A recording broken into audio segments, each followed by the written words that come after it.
আমরা এর প্রতিবাদ করছি, আমরা এর আন্তরিকভাবে দুঃখ প্রকাশ করছি। যে এই ধরনের আচরণ এটা কখনোই আপনাদের করা ঠিক হবে না। তবে আপনারা জেনে রাখেন যে আল্লাহ রাব্বুল আলামিন জালেমদের কখনোই শান্তি দেয় না। দুনিয়াতে শাস্তি হবে, আখেরাতে তো শাস্তি হবে। এই হিসাবে আমি ভারত সহ সকল কুজাত আহ্বান জানাবো, আসেন মানুষ নিয়ে আর খেলা করবেন না, মানুষের জান নিয়ে আর খেলা করবেন না, মানুষের সম্পদ দিয়ে আর খেলা করবেন না। আসেন মানবতার সেই হৃদ্রতা, সেই পরিবেশ তৈরি করবেন, এই উদাত্ত আহ্বান জানাচ্ছি। বিপদে ধৈর্য ধরা, আল্লাহ রাব্বুল আলামিন বলছে আমি তাদের সাথে থাকবো।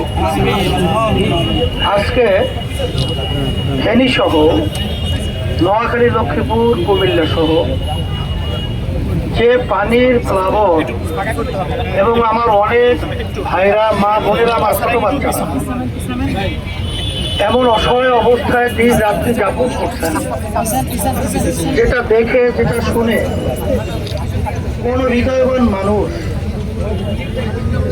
চুপ থাকতে পারে না। আলহামদুলিল্লাহ, আজকে আমি লক্ষ্য করেছি রাস্তায়, আমি চরমনাই থেকে রওনা করে আসছি গতকালকে। আসার পরে ফেনী জেলার দায়িত্বশীলদের সাথে আমি আলোচনা করতেছিলাম। তারা বলতেছিল, হুজুর আসলে ঢাকা বা বাহিরে থেকে এখানে যে মানুষ কত কঠিন দুর্ভোগে আছে, কত কষ্টের দিন রাতে যাপন করছে, হুজুর এটা বলে বোঝানো সম্ভব না।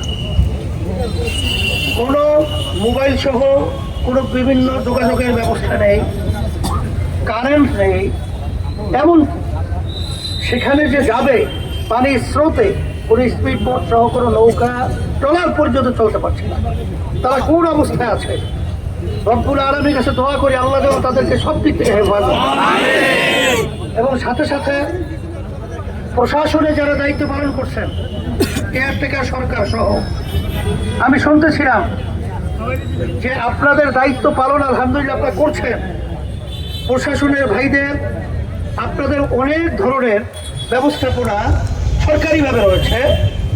আপনারা আন্তরিকভাবে আরো সচেষ্ট হবেন, আরো জোরালোভাবে আপনারা আমার অসহায় ভাইদের, মা বোনদের, আমাদের বাচ্চাদের পাশে দাঁড়ানোর জন্যে বিশেষ করে আমি আপনাদেরকে অনুরোধ করছি।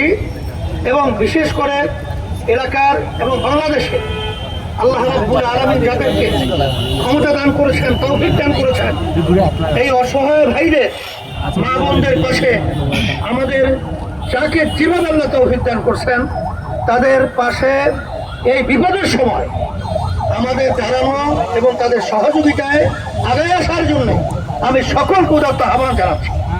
এবং সাথে সাথে দেশ বিদেশ সহ যারাই আছেন, আজকে বাংলাদেশের যে করুণ অবস্থা চলছে, বিশেষ করে ফেনী, কুমিল্লা, লক্ষ্মীপুর, লাকসাম সহ কুমিল্লা, নোয়াখালী যে অবস্থা চলছে, এটা আমার ভাষায় আলোচনা করে বোঝানো কঠিন বা বোঝানো সম্ভব নয়।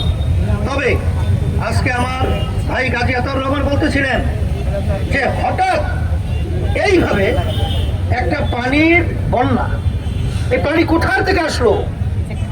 আমরা যেটা দেখছি, আমরা যেটা শুনতেছি, আমাদের পাশের রাষ্ট্র ভারত, তারা হঠাৎ সম্পূর্ণ আন্তর্জাতিক আইন অমান্য করে আমাদেরকে কষ্ট দেওয়ার জন্যে, আমাদের ছোট ছোট বাচ্চাদেরকে মারার জন্যে, আমার ভাই বোনদেরকে হত্যা করার জন্যে আমরা বলো সম্পূর্ণ ষড়যন্ত্র করেছে।